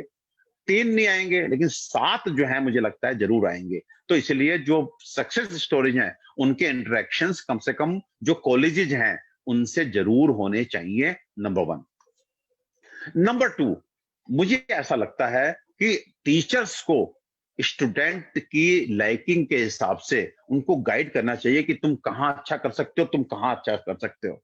मतलब इतना स्कोप है कि अगर आप केवल एक क्लिनिक खोल लेते हैं, एक क्लिनिक कि स्वस्थ से स्वास्थ्य रक्षणम के आधार पे मैं केवल डाइट बताता हूं, तो आज के टाइम पे वो डाइटिशियंस जिनको डाइट के बारे में ईमानदारी से बताऊं तो नखून बराबर भी अकल नहीं है, नखून बराबर, with due respect to dietitians, वो नखून बराबर भी जिनको अकल नहीं है, रात में दही खिला रही होती हैं, उनको कार्बोहाइड्रेट, प्रोटीन और फैट पता है, उन्हें नहीं पता कि दाल का प्रोटीन क्या काम करता है, पनीर का प्रोटीन क्या काम करता है, सोयाबीन का प्रोटीन क्या काम करता है, दूध का प्रोटीन क्या काम करता है, उनको कुछ नहीं मालूम। वो आज बड़े अच्छे से ग्लैमरस जिंदगी जी रही हैं, बड़े बड़े हॉस्पिटल में अच्छी अच्छी सैलरियां ले रही हैं, 1.5 लाख 2 लाख रुपए, और एक एक आदमी को 15 मिनट टाइम देके 1200 रुपए 1500 रुपए डाइट समझाने का ले रही हैं। और आप अगर आयुर्वेदिक डाइट देना शुरू करें, लेकिन अगेन देखिए समाज में आपको स्थान बनाना है तो पहले आपको समाज को कुछ देना होगा। आप सोचे मैंने बोर्ड लगा लिया और उसके बाद जो है साहब आपके पास लोग नहीं आ रहे ना, पार्क है, पार्क में जाओ, 10 आदमी पकड़ो, उनसे बताओ अंकल जी कुछ बताना चाहता हूं, उनको बताओ। पहले आपको देना पड़ेगा, उसके बाद चाहे कोई बिजनेस हो। हमारे इधर रेस्टोरेंट खुलता है, वो पहले हफ्ते वो कहता है जो मर्जी आओ खाना खाओ, और बढ़िया खाना खिलाता है, और उसके 7 दिन बाद सब पेमेंट करके खा रहे होते हैं। जो भी आउटलेट हमारे गुड़गांव में ओम स्वीट्स का खुलता है, पहले 7 दिन जो है वहां पे खाना फ्री होता है। आपने जियो मोबाइल भी खूब यूज कर लिया, अब देखते जाइए हमेशा के लिए थोड़ी फ्री है, लेकिन पहले आदत तो डलवाओगे उन्हें, लेकिन परफॉर्म करते हुए अपनी अच्छी चीज को उनको देना पड़ेगा, देन ओनली फिर उनको थोड़ी आदत पड़ेगी। हाँ यार बात तो सही है, अब गर्मियां आ गई चलो फिर जाके डाइट लेके आते हैं, अब सर्दियां आ गई फिर डाइट लेके आते हैं। लोगों को पहले 6 ऋतु तो बताना शुरू कीजिए कि भाई हर ऋतु में आप एक जैसा कैसे खा सकते हैं। यही बादाम काजू गर्मी में खाएंगे तो फोड़े फुंसी निकलेंगे, सर्दियों में खाएंगे तो आपको हीट एनर्जी मिलेगी। और फिर उनको बताना है कि भाई जिस दही को आप कहते हो ठंडी है वो तो गर्म है, श्लोक सुनाइए। कहना मेरे पे विश्वास नहीं करते, चरक संहिता का श्लोक है कि दधी उष्णम। अरे भाई ये रात में दही क्यों खा रहे हो, नानक्तम दधी मुंजीत, रात में दही नहीं खानी चाहिए, अभिसंधि है। आपको पता है ब्लड प्रेशर क्यों हो रहा है, हार्ट डिजीज क्यों हो रही? अरे बताना तो शुरू करो, आर्टिकल लिखो, कुछ कुछ लिखो, कुछ कुछ लिखो, कुछ पहले देखिए, जो बिल्डिंग बहुत ऊंची बनती है उसका जो नींव होती है वो उतनी ही स्ट्रोंग और गहरी बनती है। जब बच्चे घर के आके उस बिल्डिंग को देखने आते हैं तो उन्हें मजा नहीं आता, क्योंकि 2 साल तक नींव ही बन रही होती है, लेकिन वो जब बनती है तो वो 20 मंजिला बनती है। और अगर आपने केवल सोच लिया कि मैंने घर ही 1 मंजिला बनवाना है, तो 3 फुट की नींव डाल के बना लो, कहां जा रहा है? So if you want to fly in the sky, तो पहले आपको थोड़ा सा 2-3 साल के लिए पेशेंस रखना होगा। और पेशेंस का मतलब है बढ़िया बढ़िया सीमेंट, रोड़ी, सरिये डाल के नींव मजबूत करनी होगी। और उसके बाद फिर आप जब लोग बताएंगे ना नींव कैसी है, तो नींव अच्छी है, तो कहते हैं फिर और बना लो 2 फ्लोर, कोई बात नहीं है, और आगे बढ़ो, और आगे बढ़ो। So again coming to the point, number 1 success जो लोग हैं उनको बुलाइए। नंबर 2 स्टूडेंट्स में ये मोटिवेशन दीजिए कि आयुर्वेद तो इतना विशाल है कि मैं आपको एग्जांपल देता हूं कि लोगों की चाहत कितनी है। मैं डायबिटीज के बारे में जब बोलता हूं तो मैं कॉर्पोरेट्स में जाकर के गुड़गांव में एक लेक्चर का 50,000 चार्ज करता हूं, 50,000, एंड दे गिव। क्योंकि जब वो किसी एलोपैथिक डॉक्टर को बुलाते हैं उसका समझ में ही नहीं आता उनको, और मैं उनको बड़े प्यार से हिंदी में समझाता हूं कि 3 तरह का डायबिटीज है, एक सहज है, एक कुलज है, एक अपथ्यज है। सहज ये मतलब है, कुलज से ये मतलब है, अपथ्यज से ये मतलब है। और अपथ्यज में जब उनको सुनाता हूं, उन्हें कहता अरे यार आज मजा आ गया यार। आप मतलब आयुर्वेद एक ऐसा विज्ञान है, अगर आप उसे पढ़ें, अरे सर कभी मतलब बात करेंगे, मैं, यू ट्रस्ट मी, मैं रोज अष्टांग संग्रह पढ़ता हूं आज की डेट में। चरक सुश्रुत मेरे से, जबकि मैं सो कॉल्ड 2002 18 साल से तो प्रैक्टिस कर रहा हूं, आई एम प्रैक्टिशनर, लेकिन वो दिन शायद कोई जाता हो कि मेरे हाथ से चरक संहिता, सुश्रुत संहिता और अष्टांग संग्रह मैं स्पर्श ना करता हूं रोज, एवरी डे। सो और रोज पढ़ता हूं और मजा आता है। मतलब कल बैठ के हम लोग जो है रस पढ़ रहे थे, वही जिसे आप कहते हैं मधुरम लवण तिक्त उष्ण कषाय का भौतिक संगठन, कि कौन शरीर में हल्कापन लाएगा, कौन शरीर में भारापन लाएगा, कषाय क्या करेगा, ये क्या करेगा। सो पढ़ते जाइए, पढ़ते, इतना खुल जाता है, सारा विजन खुलता है। और सब जब आप पढ़ते जाएंगे तो एक ए बी से कनेक्ट होगा, बी सी से कनेक्ट होगा, ए सी से कनेक्ट होगा, इतना मजा आता है पढ़ने में। आज हम किसी बीमारी के लिए प्रेस्क्रिप्शन में 6 चीजें लिखते हैं, पहले 8 लिखता था, अब 6 पे आया हूं। मुझे उम्मीद है अगर मैं पढ़ता रहा तो मे बी आफ्टर 2-3 ईयर्स मैं 4 पे आ जाऊंगा। और विश्वास कीजिए अगर और दक्षता बढ़ी तो 2 दवाइयों से भी मैं ठीक करने लगूंगा। मुझे पता है कि मुझे 4 इसने लिखने पड़ती हैं क्योंकि मुझे दक्षता नहीं है। सो कहने का मतलब यह है कि प्रैक्टिस में आपको पढ़ना पड़ेगा। आप पढ़ते रहिए। और लेकिन फिर मैं कह रहा हूं 2 वर्ड, श्रद्धा, समर्पण, और ये विश्वास हो कि आप एक बहुत ही काम की चीज पढ़ रहे हैं, इसमें डेप्थ है, इसमें डेप्थ है। अगर इस तरह का भाव रखेंगे तो डेफिनेटली आप में सामर्थ्य, आप में दक्षता आती चल जाएगी। तीसरी बात, मैं शिक्षकों से ये कहना चाहता हूं कि देखिए, कितना छोटा सा एग्जांपल दे रहा हूं। प्रेगनेंसी, मुझे लगता है कि घर घर में प्रेगनेंसी होनी है, एक लेडी को मल्टीपल टाइम प्रेग्नेंट होना है। आयरन, कैल्शियम, मुझे ये बताइए कि अगर हम केवल लड़कियों को ये ट्रेंड कर दें कि ये 9 महीने जो है प्रेगनेंसी के, उसमें किस तरह का खान पान हो, और वो खान पान डेफिनेटली सीजन के हिसाब से और उस पर्टिकुलर लेडी के बॉडी कंपोजिशन के हिसाब से, बॉडी कॉन्स्टिट्यूशन के हिसाब से अगर आप आज कह दें, तो लोग इतने सजग हो चुके हैं कि वो दौड़ दौड़ के आपके पास आएंगे, बताइए से बताइए क्या करें, कैसे करें। उनको आज के टाइम पे 10-15 हजार रुपए अगर एक लेडी से आप लेते हैं कि 9 महीने तक we will take care of your food, तो आपको आराम से पे कर देते हैं 15,000 रुपए। अगर आप केवल 2-3 लोग ही रोज आ जाएं, 2 लोग रोज आ जाएं आपके पास, तो 30,000 रुपए जमा हो जाते हैं। 2 लोग कहीं कहीं से, आप गायनिक्स के पास जाइए, अपने आपके आसपास की जो एलोपैथ की डॉक्टर से बोलिए कि डाइट के लिए आप मेरे पास भेज दिया कीजिए, मैं बोल रहा हूं वेबिनार में, लेकिन बोल रहा हूं 15,000 मैं लूंगा सर, 7.5 आपको दे दिया करूं। You trust me, tremendous scope है, ट्रिमेंडस। इतना है कि आप सारा नहीं कर सकते, कोई एक चीज पकड़ के बैठ जाएंगे तो भी यश और धन दोनों खूब मिल जाएगा। लेकिन दिक्कत फिर से वही आती है, विश्वास होना चाहिए। दूसरा, आप ये बताइए, आयरन सब खाते हैं, एग्जांपल दे रहा हूं, मुझे ये बताइए, आयरन सब खाते हैं और आयरन खा के आज के टाइम पे कम से कम 25% ऑफ द लेडीज वो रो रही होती हैं, साहब एसिडिटी करता है, गैस करता है, नोजिएटिंग टेंडेंसी रहती है। नहीं होता सर, नहीं खाया जाता, लेकिन खाना पड़ेगा, तो एनी हाउ खा रही होती है, और उनका आयरन एसिडिटी करता है। और हम अगर अपना धात्री लो दे दें, मुझे बताइए, अगर हम अपना धात्री लो दे दें, धात्री लो जो कि आयरन है, आयरन का एब्जॉर्प्शन विटामिन सी के साथ होता है, धात्री साथ में, आंवला साथ में है, एंड अम्ल पित्त की औषधि है। अब बताइए, एक तरफ जो है आयरन का अंग्रेजी कैप्सूल और एक तरफ आपका धात्री लो, वो एसिडिटी कर रहा है, गैस्ट्राइटिस कर रहा है, दुनिया भर की परेशानी कर रहा है, उसका एब्जॉर्प्शन कितना होगा ये नहीं पता।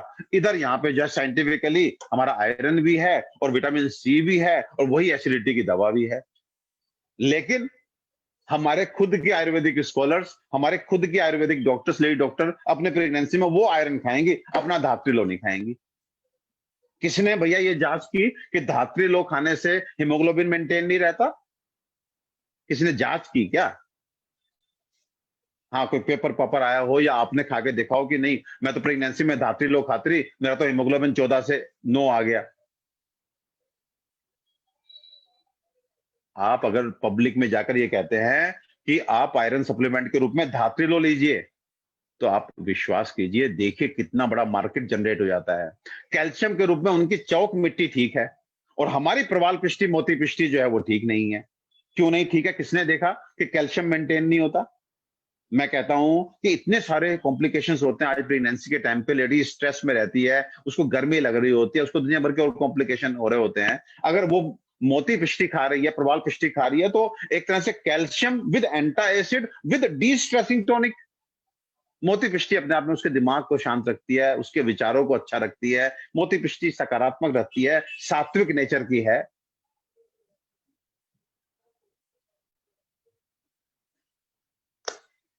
लेकिन नहीं, क्यों नहीं ये पता नहीं, क्योंकि कहीं ना कहीं उस तरह सोचा ही नहीं है कि हम क्यों नहीं प्रवाल पिष्टी। क्या जो आपने शेलकल टैबलेट, जो मोस्ट पॉपुलर टैबलेट चलती है कैल्शियम की, उसमें क्या लिखा होता है?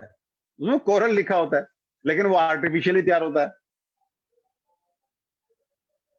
मतलब कहने का ये है कि आज मेरे पास अगर पेशेंट आता है और उसको टाइफॉइड के सिम्टम होते हैं, तो मैं just to give you little confidence ये कहना चाहता हूं कि मैं उसको आयुर्वेदिक मेडिसिन देता हूं।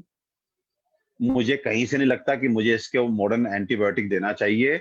उसके टाइफाइड को ठीक करने के लिए कोई प्रोटोकॉल नहीं है, बेकार है सब।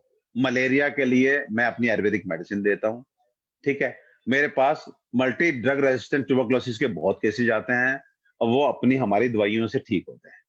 एंड टाइफाइड के कहां से मुझे प्रेरणा मिली? प्रेरणा ये मिली कि मेरे पास प्रैक्टिस के टाइम पे टाइफाइड के वो केसेस आते थे कि जहां पे उनको रिकरेंस बड़ा कॉमन था, हर 6 महीने पे उनको टाइफाइड हो जाए, हर 6 महीने पे उनका विडाल पॉजिटिव आ जाए। ये नहीं कि वही सेम चल रहा था, नेगेटिव होके फिर साल पे पॉजिटिव हो जाए, वो परेशान रहते थे।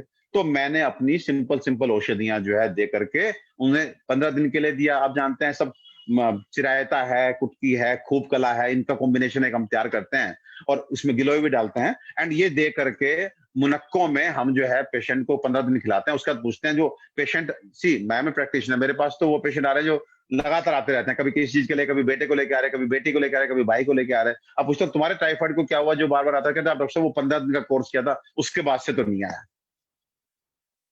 So, मुझे ये लगा कि if we can cure the complicated case of typhoid where salmonella is stuck into, कहीं ना कहीं जाके हमारे इंटेस्टाइन में अंदर घुसा पड़ा है कि निकल नहीं रहा, जब उसकी एंटीबायोटिक मिलती है तो वो उसका कॉलोनी डैमेज हो जाती है, वो 6 महीने के लिए शांत, 6 महीने में फिर से उसका जो है एक तरह से रेप्लिकेशन होता है, वो कॉलोनी बनती है, फिर वो टाइफाइड के सिम्टम दे देता है। तो जब मैं अंदर घुसे को मार सकता हूं, तो जो ऊपर ऊपर कोरा कोरा पड़ा है, जो न्यू केस ऑफ टाइफाइड है, उसको मैं क्यों यार हमारे यहाँ ये सिखा के कि नहीं प्रोटोकॉल है, इसमें तो हमें ऑफ्लॉक्स देना ही पड़ेगा, why?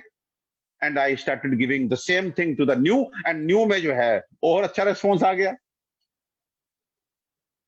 So trust me, we have things, लेकिन उनपे मोटी सी परत लगी हुई है। और परत भी क्यों लगी, उसका रीजन है आज से लगभग 400, 300, 400 साल पहले हम ये समझिए मोटे मोटे तौर पे हमारे आयुर्वेद के लोग ही होते थे जो आयुर्वेद की हर विधा को एक तरह से जो है रिप्रेजेंट करते थे। शल्य होता था, शालाक्य होता था, बाल रोग होता था, सब होता था, और उनको जो है अच्छे से उन्होंने पूरी हमारी जनता की सेवा की, पूरी जनता के स्वास्थ्य को मेंटेन किया। लेकिन उसके बाद हम पे मुगलों का आक्रमण हुआ, और शासक और नेता, उन दोनों का सबसे पहला स्वभाव होता है कब्जा करना। जो भी चीजें अच्छी हैं, चाहे वो धन है, जमीन है, शास्त्र है, उन पे कब्जा करना, ये एक स्वाभाविक एक स्वभाव है, एक नेचर है, एक शासक का, एक नेता का, एक राजा का। और जैसे ही मुगल यहां पे आए, उन्होंने हमारे ग्रंथों को एक तरह से यूनानी में ट्रांसलेट करके और बना दिया साहब, लो जी पैदा हो गए हकीम जी। अब वैद्य जी नंबर 2 पे चले गए, हकीम जी नंबर 1 पे आ गए। ये टाइम चला हमारे यहां मुगल टाइम। अश्वगंधा बन गया असगंध, शतावरी बन गई सतावर, और वात पित्त कफ और रक्त बन गए सोदा सफरा बलगम और खून। लो जी चलो ये नंबर 1 पे आ गए ये दो। अब मुगलों के बाप आए अंग्रेज, उन्होंने कहा कि अरे ये क्या यूनानी प्राणी, कुछ नहीं, ये सब आयुर्वेद। उन्होंने हमारी किताबें उठाई और पूरा जो तो जितना उनको समझ में आया। एक्चुअली आज भी हम श्रेष्ठ क्यों हैं? श्रेष्ठ इसलिए है क्योंकि उनको हमारी पूरी बात समझ में ही नहीं आई, हमारी किताबें समझ में ही नहीं आई। जितना उनको समझ में आया उतना उन्होंने बना लिया। और अगर ऐसा नहीं है तो मैं आपसे पूछता हूं, अगर आप डायबिटीज का चैप्टर उठा लें और उनको बीमारियों के पूर्व रूप पता है? जितने लक्षण हमारे यहाँ शास्त्र में दिए गए, क्या उतने लक्षण उनको मालूम है? जिस तरह की इटियोपैथोजेनेसिस हमारे यहाँ दी है, जिस तरह का मैनेजमेंट हमारे यहाँ दिया है, जो पथ्य दिया, क्या उनको मालूम है? उनको जो चीज समझ में आई उसी से उन्होंने अपना आयुर्वेदिक मॉडर्न साइंस बन गया, मॉडर्न साइंस। ठीक है, और सीधी सी बात है, जिसका शासन होता है उसकी चलती है।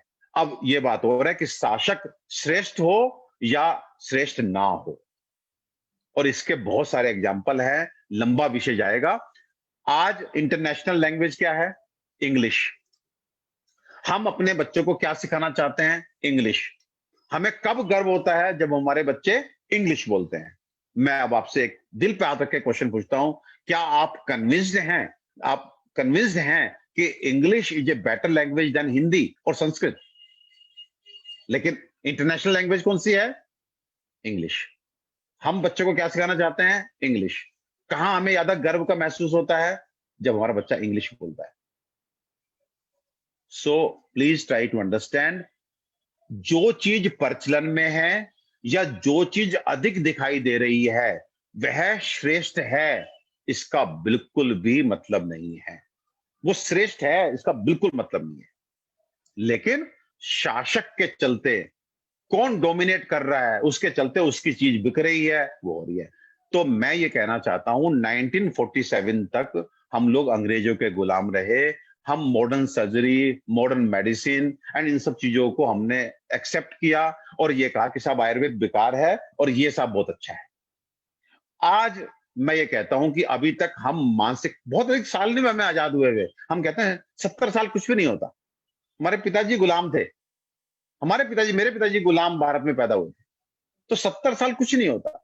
तो आज हम अभी तक मानसिक रूप से गुलाम थे। वो होता है ना कि साहब जी हजूरी की अभी भी आदत पड़ी हुई थी, लेकिन अब बहुत हो गया, बस अब माहौल फेवरेबल है, अब बहुत हो गया। अब मैं कहता हूं मानसिक रूप से भी आजाद हो जाइए, जो चीज श्रेष्ठ है उसको सामने लाइए, जो चीज श्रेष्ठ है उसको सामने लाइए। और वो कितनी आ पाएगी, फिर मैं कह रहा हूं वो प्रभु के हाथ में है, लेकिन कर्मण्येवाधिकारस्ते, कर्म तो कम से कम अपनी श्रेष्ठता के साथ करें। और फिर मैंने कहा कि फल देने वाला तो त्रुटि विहीन है, वहां तो त्रुटि की संभावना नहीं है, बस समर्थता और दक्षता के साथ संघर्ष कीजिए। और लास्ट में बस एक बात बोलना चाहता हूं, आजकल बड़ा बर्निंग टॉपिक चल रहा है सर्जरी, जिसपे मैं खुद बहुत तेजी से जो है बोल रहा हूं कि नहीं, हमारी सुश्रुत की देन है और ये मॉडर्न सर्जरी कुछ नहीं है। मैं फिर कहना चाहता हूं कि बहुत क्लियर से अपने दिमाग में बिठा लीजिए, there are two different things, one is surgery and second is medicine. जहां तक सर्जरी की बात है, it's more of a procedure. हम थोड़ा सा एनेस्थीसिया को बाद में चर्चा करेंगे। अदरवाइज पोस्ट ऑप उनको कुछ एंटीबायोटिक देनी होती है, और एंटीबायोटिक में भी आपको बताना चाहता हूं कि मेरे मोहल्ले में एक डेंटिस्ट हैं, डॉक्टर जेपी जयप्रकाश। उनके यहाँ कम से कम 5-4% लोग ऐसे आते हैं जो कहते हैं हम एंटीबायोटिक नहीं खा सकते। वो इमीडिएटली मेरे पास भेज देते हैं और मैं अपना माणिक्य, अपना गंधक रसन, अपना नीम शिम देके उनको एंटीबायोटिक कवरेज देता हूं सक्सेसफुली। तो इसलिए पोस्ट ऑप की 7 दिन की दवाएं छोड़ दें, तो surgery is more of a procedure, it's a technique, it's a skill. तो वहां पर हम अपनी डिमांड रखेंगे कि हमें सब करने दिया जाए। लेकिन अगर कहीं किसी दिमाग में यह है कि हम उसको बेस बना करके हम एलोपैथिक मेडिसिन लिखना भी हम अलाउ कर दें, ठीक है, और गवर्नमेंट हमें कर दे, तो वो हमारे डार्क पीरियड की एक बहुत जानदार और शानदार शुरुआत होगी। हमें अंधेरे में, हमें गर्त में ले जाने के लिए ये एक इतना बढ़िया फैसला होगा जो कभी हमें जिंदगी में उबार नहीं पाएगा, और हमको हमेशा द्वितीय नहीं तृतीय दर्जे का डॉक्टर बना देगा। द्वयम दर्जा नहीं, त्रयम दर्जा का डॉक्टर बना देगा। तो इन शब्दों के साथ में कि यदि आप आयुर्वेद को आधार बना के आयुर्वेदिक प्रैक्टिस करते हैं, इवन आप छोड़ दीजिए रोग, केवल आयुर्वेद के स्वस्थ से स्वास्थ्य रक्षण के सिद्धांत को भी पकड़ लेते हैं, तो मैं कहता हूं कि आप कितना यश और कितना धन कमा सकते हैं। इतना कि एक एलोपैथिक डॉक्टर आपको ऐसे करके देखेगा, इतना डिफरेंस आ सकता है। तो इन्हीं शब्दों के साथ में क्षमा प्रार्थी हूं, मैंने शिक्षकों को अधिक दोष मढ़ा, लेकिन फिर विश्वास कीजिए अगर सब अच्छा हुआ और मैं जीवित रहा 15 साल बाद, तो सबसे अधिक क्रेडिट भी मैं शिक्षकों को ही दूंगा, क्योंकि गुरु से बढ़ के रास्ता दिखाने वाला पथ प्रदर्शक कुछ नहीं होता।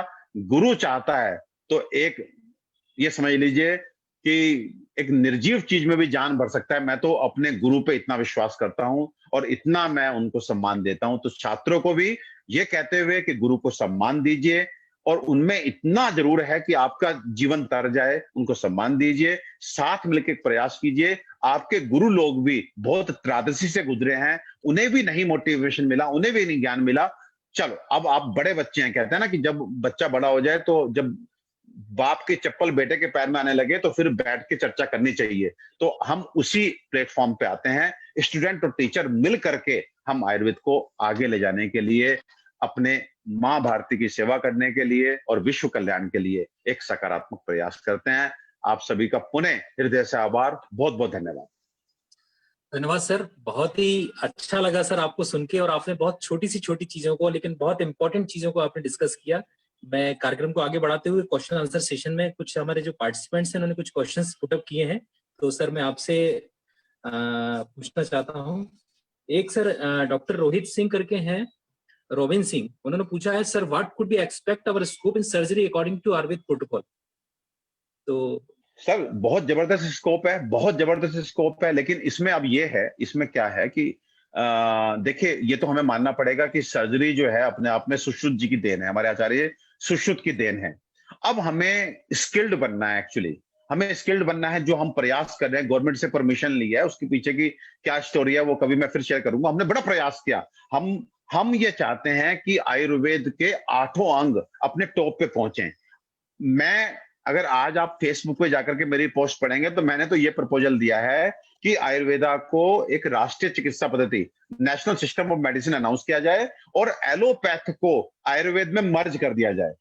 एलोपैथ को आयुर्वेद में मर्ज करने का मतलब क्या है कि जो सर्जरी है उसमें सुश्रुत को आगे किया जाए। और फिर मैंने बताया कि मशीन जो है वो इंजीनियरिंग कंपनीज की देन है।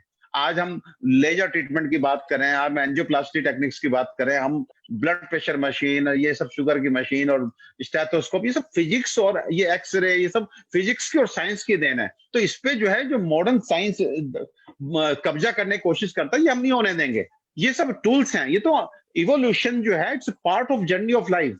तो इवोल्यूशन तो हमारे यहाँ भी होता रहा है भाई। उसमें आप ये बताइए कि अगर नई चीज तुम्हारी है भाई, ये मॉडर्न मशीन बनी है, यही केवल सर्जन ही, मॉडर्न सर्जन खरीदेंगे, आयुर्वेद वाला नहीं खरीद सकते, तो ओके, जो आयुर्वेद वालों के पास है वो मॉडर्न यूज नहीं करेगा। तो हमारे सुश्रुत ने बताया कि इस वर्ण में छेदन करो, भेदन करो, लेखन करो, ये सब सीवन कर्म करो, तो फिर तुम ये सुचरिंग करना बंद कर दो, स्टिच लगाना बंद कर दो, क्योंकि सीवन कर्म तो हमारे सुश्रुत में मेंशन है। And for no doubt Sushruta जो है वो पुराने टाइम की किताब है, तो आप, और आयुर्वेद की किताब है, तो आप क्यों सुचरिंग करते हैं? आप गाय भैंस से दूध निकालना बंद कर दीजिए, क्योंकि ये तो हमारे बड़े करते थे, पुराने लोग करते थे। आप जमीन पे मिट्टी में खेती नहीं करेंगे, क्योंकि ये तो हमारी परंपरा है। तो आपके जो नई चीज बन रही है, तो उस हिसाब से आप खेती भी करो कहीं आकाश वकाश में जाके, हमारी जमीन पे नहीं करो, क्योंकि ये तो पुरानी चीज है। सो कहने का मतलब है कि नई चीज आएगी वो तुम्हारी और पुरानी भी तुम्हारी। इतने मूर्ख हम नहीं है, हम इतने मूर्ख नहीं है कि नई चीज जो आएगी वो तुम्हारी और पुरानी भी तुम्हारी। क्यों भैया, हम कहां जाएंगे? So if we talk about surgery, तो definitely we are not going to leave our right। हमारा राइट है कि हम प्रोसीजर को करेंगे। चीरा लगाना ना आयुर्वेदिक है ना एलोपैथ है, it's a technique, it's a procedure, जो डेफिनेटली हमारे सुश्रुत ने सबको सिखाया है, वो हमारा विज्ञान है। लेकिन अनफॉर्चुनेटली, फिर मैं कहना चाहता हूं, यहाँ पे एक लाइन बस स्टोरी है कि एक बहुत अमीर व्यक्ति था, बहुत अमीर, बड़े नौकर थे उसके पास, और उसकी मृत्यु के बाद उसका जो स्मार्ट नौकर था सबसे, उसने घर का माहौल ऐसा बना दिया कि आफ्टर 4-5 जनरेशंस उस मालिक के बच्चे अपने को नौकर और नौकर के बच्चे अपने को मालिक समझने लगे। 4-5 जनरेशन लगते हैं बस। अगर आप किस तरह से आपके एक्ट्स हैं, किस तरह के एक्शन है, उससे पता लगता है कि आपके बच्चे जो एक जनरेशन को सारा कुछ आपके बारे में पता है, उससे नीचे जनरेशन को दादा का नाम देखिए। आज हम पूछते हैं अपने दादा का नाम बताओ, तो अनफॉर्चुनेटली दादा का नाम 50% बच्चे बता पाते हैं, और परदादा का नाम तो 2% बच्चे बता पाते हैं। 2%, मतलब तीसरी जनरेशन का नाम तक नहीं मालूम। तो 5 जनरेशन बीतने के बाद वो नौकर के बच्चे मालिक और मालिक के बच्चे नौकर बन बैठे। तो इसलिए ये काम जो है हुआ है हमारे साथ, और अब हम इसको रिवर्स करेंगे। हम इसको किसी भी तरीके से रिवर्स करेंगे। तो बात अगर हम सर्जरी की करें, तो डेफिनेटली सर्जरी में हम छोड़ेंगे नहीं अपना राइट, हम सुश्रुत को आगे रखेंगे और हम सर्जरी करेंगे। लेकिन यहाँ पे दिक्कत एक और है कि पहले जो छोटे प्रोसीजर हैं उनको हम बल्क में करेंगे, जो आज हम कर पा रहे हैं, जो भी गवर्नमेंट परमिशन दे रही है, पहले हम उनमें दक्षता हासिल करेंगे। उसके बाद धीरे धीरे देखिए, जब हमारा परफॉर्मेंस अच्छा होगा, आप बच्चे को कहीं भेजते हैं, पहले 10,000 रुपए देके भेजते हैं, उनको दे के आओ। जब वो 10 बार दे आता है तो आपका विश्वास बढ़ता है, फिर आप लाख रुपए भी देने लगते हैं उसको। तो पहले हमें गवर्नमेंट ने जो दिया उसमें हमारा परफॉर्मेंस अच्छा होगा, तो डेफिनेटली आगे लोग हम पे फेथ करेंगे, गवर्नमेंट हम पे फेथ करेगी, शासन हमको अलाउ करेगा, हमारे बड़े हम डिमांड करेंगे। तो it's a matter, again all depend on the performance. अगर आप अच्छा परफॉर्म करते हैं तो चीजें सकारात्मक होती चली जाएंगी। अगर आज हम बहुत खराब करते हैं तो जो राइट हमें मिले हैं वो भी हमसे छीन लिए जाएंगे। इसको बहुत ध्यान देना। We are not living in a golden era for Ayurveda, we are living in a testing era for Ayurveda. Sir समय की बाध्यता है, इसलिए और भी क्वेश्चंस हैं, लेकिन हम अभी ले नहीं पा रहे हैं सर। लेकिन सर आपने बहुत अपना बहुमूल्य समय हमको प्रदान किया, और निश्चित रूप से हम सभी जितने भी यहाँ पे छात्र उपस्थित हैं, पार्टिसिपेंट्स हैं, आयुर्वेद के प्रेमी हैं, वो सभी निश्चित रूप से लाभान्वित हुए हैं। आपने इतनी छोटी छोटी सी बारीक सी इतनी फंडामेंटल चीजें बताई हैं जो निश्चित रूप से जीवन के किसी एक पड़ाव पे तो निश्चित रूप से वो काम में आने वाली है। और हम बीइंग टीचर्स, आयुर्वेदिक टीचर्स, हम आपको बिल्कुल ये कमिट करते हैं सर कि आपका जो विजन है और जिस तरह से आपकी सोच है कि आयुर्वेद की दिशा और दशा, उसके लिए छात्र कहीं ना कहीं छात्र पे डिपेंड है आयुर्वेद के, और छात्र का जो भविष्य है वो शिक्षक पे डिपेंड करता है। तो निश्चित रूप से सर हम आपकी बात बिल्कुल इससे स्वीकार करते हैं, और कहीं ना कहीं जो भी थोड़ी बहुत जो कमियां अगर हमारे बीच में अभी भी रह गई हैं, तो भी वो हम जो है वो आपसे ये सीख लेके और इसको हम पूरा दुरुस्त करेंगे। और निश्चित रूप से हम सब एक प्रण लेंगे, संकल्प लेंगे आप इस वेबिनार के माध्यम से और आपकी प्रेरणा के माध्यम से, कि हम निश्चित रूप से आयुर्वेद को जो आयाम मिलना चाहिए वो निश्चित रूप से मिलके रहेगा। इससे बढ़िया गोल्डन अपॉर्चुनिटी कभी हो ही नहीं सकती। जो कोविड-19 के समय में जिस तरह से आपने पूरी सेवा की है सर, मुझे तो बड़ा इतना मैं इंस्पायर हुआ हूं सर। और आज कमेंट बॉक्स में मैंने इतने कमेंट्स देखे सर आपके लिए, इससे आपके लिए मैंने भी आपसे कुछ सीखा है आज की डेट में। तो निश्चित रूप से सर बहुत बहुत धन्यवाद सर आपका, इतना सुंदर आपने व्याख्यान किया सर, इसके लिए। अब मैं कार्यक्रम को आगे बढ़ाती हूँ वोट ऑफ थैंक्स की कड़ी में, क्योंकि समय की बाध्यता है और ये हमारी परंपरा है वेबिनार की। अंत में हम सभी का धन्यवाद ज्ञापित करते हैं। सर्वप्रथम सर आपका बहुत बहुत धन्यवाद सर, जो आपने अपना अमूल्य समय निकाला, और हम आशा करते हैं सर आप भी अपना समय हम इस तरह से प्रदान करते रहेंगे, हम लोगों का मार्गदर्शन करते रहेंगे सर। और आज कार्यक्रम के सूत्रधार एवं सफल वेबिनार के जो आयोजक हैं Ayurvedic teachers association of India के पदाधिकारीगण एवं Ayurvedic teacher association MP units के संयोजक sir doctor Ravi Shrivastava sir एवं सचिव डॉक्टर लोकेश सर एवं आरोग्य मित्र समिति एवं मीडिया पार्टनर इंडियन वेदव्यास के डॉक्टर पीयूष जुनेजा जी का मैं हार्दिक धन्यवाद करता हूं। और इस वेबिनार में लास्ट बट नॉट लीस्ट की जितने भी पार्टिसिपेंट्स हैं, बिना उनके तो संभव ही नहीं हो सकता था कोई भी सफल वेबिनार आयोजित करना, तो उन सभी को मैं धन्यवाद ज्ञापित करता हूं। और इस वेबिनार को आयोजित करने में जो भी प्रत्यक्ष और अप्रत्यक्ष रूप से जिन्होंने अपनी भूमिका अदा की है, उन सभी का हार्दिक धन्यवाद करता हूं। और मैं आयोजक महोदय से निवेदन करता हूं, श्रीवास्तव सर, कि आप मुझे मार्गदर्शन दें कि कार्यक्रम समाप्ति की घोषणा हम करें। हाँ ठीक है राहुल जी, बहुत बढ़िया, बहुत। हाँ धन्यवाद सर। एक तो मैं इसी इंफॉर्मेशन के है साथ डॉक्टर राहुल, सर, जस्ट एक इंफॉर्मेशन है, नेक्स्ट वेबिनार जो है वो 10 दिसंबर 10 दिसंबर को शार्प इसी 7 o'clock हम फिर से इस मंच पे मिलेंगे। तो नेक्स्ट वेब कॉन्फ्रेंस 10 दिसंबर को है। एक रिनाउंड फिजिशियन फिर हमारे साथ जुड़ेंगे, आयुर्वेदिक फिजिशियन। नेक्स्ट आप आगे। तो ये सभी लोगों के लिए सूचना थी कि नेक्स्ट वेबिनार जो है will be held on 10th दिसंबर। तो आज के कार्यक्रम की समाप्ति की मैं घोषणा करता हूँ। आप सभी का धन्यवाद, आपका दिन शुभ हो। जय धन्वंतरी, जय आयुर्वेद। नमस्कार डॉक्टर परमेश्वर जी, बहुत बहुत धन्यवाद, आपने समय दिया। Sir thank you sir, thank you very much for invitation sir, thank you very much sir. नमस्कार सर, नमस्कार। बहुत अच्छा रहा सर, बहुत अच्छा रहा। अच्छा लगा सर सुन के, बहुत अच्छा लगा सर। इस तरह से मैं तो बहुत छोटा सा चिकित्सक हूँ, आपने मुझे याद कर लिया सर, इसके लिए मैं बहुत बहुत आभारी हूँ सर। नहीं, इस प्लेटफॉर्म पे हम लोगों की कोशिश यही है कि बच्चों को हम वो दे पाए जो हमारे जो आपका फर्स्ट पॉइंट था उसको हम अभी रख रहे हैं सामने। हमारे पास जो भी रिसोर्स पर्सन है, जो अच्छे पर्सन है जिन्होंने आयुर्वेद में अपने को प्रूव किया, उनको हम इस मंच के थ्रू अब ला रहे हैं। सबको बहुत अच्छा सर, बहुत अच्छा प्रयास, ये अपना प्रयास है। Thank you sir. Okay sir, नमस्ते सर। ओके, नमस्कार, शुभ रात्रि। ओके, शुभ रात्रि।